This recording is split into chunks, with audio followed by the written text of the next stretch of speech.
तेजी से बदलता समय है और प्रेम में पड़े युवाओं की माने तो समस्याएं खत्म होने का नाम नहीं लेती।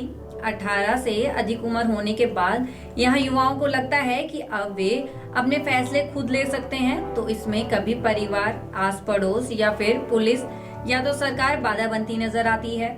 अपने प्रेमी प्रेमिका संग अधिक समय बिताने के लिए युवा आजकल लिव इन में रहना शायद अधिक सहज मानते हैं, लेकिन लिव इन रिलेशन के लिए यूसीसी लागू होने के बाद रजिस्ट्रेशन आवश्यक हो गया है। इसी पर आज का पूरा वीडियो होने वाला है। जी हाँ, नमस्कार, आप देख रहे हैं उत्तराखंड टाइम और मैं हूँ आपके साथ अनुरागनी चौहान। लिव इन पर नया अपडेट आया है कि लिव इन में रहने वाले किन लोगों पर रजिस्ट्रेशन का दबाव नहीं होगा। वैसे सीधा और स्पष्ट सोचा जाए तो रजिस्ट्रेशन करना आपकी ही सुरक्षा को और अधिक बलशाली बनाता है। फिलहाल सामान्य नागरिक संहिता यानी यूसीसी को लेकर अभी भी लगातार कई बातें ऐसी हैं जिनको लेकर आम जनमानस कंफ्यूजन में है। इसी कंफ्यूजन को दूर करने के लिए राज्य सरकार अपने स्तर पर वह हर कदम उठा रही है जो जरूरी है।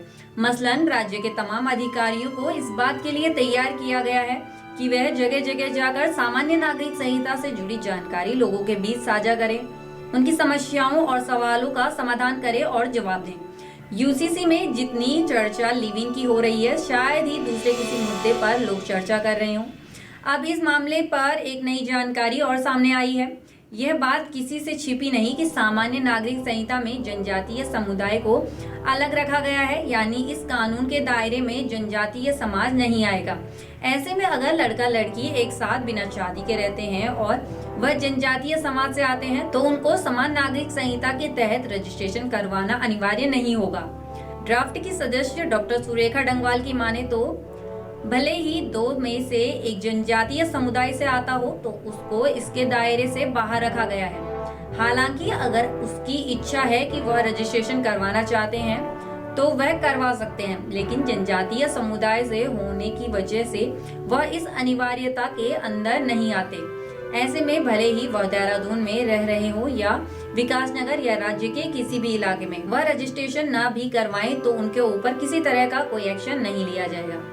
सलाह ये है कि इतना ही नहीं, अगर जनजातीय समुदाय से जुड़े लड़की या लड़के में से कोई भी एक भी अगर राज्य के बाहर भी किसी के साथ रहता है तो उसको भी रजिस्ट्रेशन करवाने की जरूरत नहीं है। लेकिन डॉक्टर सुरेखा कहती हैं कि अगर लोग अपनी मर्जी से रजिस्ट्रेशन करवाते हैं तो यह बेहतर होगा, क्योंकि रजिस्ट्रेशन करवाने के बाद बहुत सारी बातें लड़के या लड़की के फेवर में ही रहेंगी। इसके साथ ही हमने यह पहले भी स्पष्ट किया है कि सभी की जानकारी बिल्कुल गोपनीय रखी जाएगी। इसके लिए पूरा एक सिस्टम तैयार हुआ है।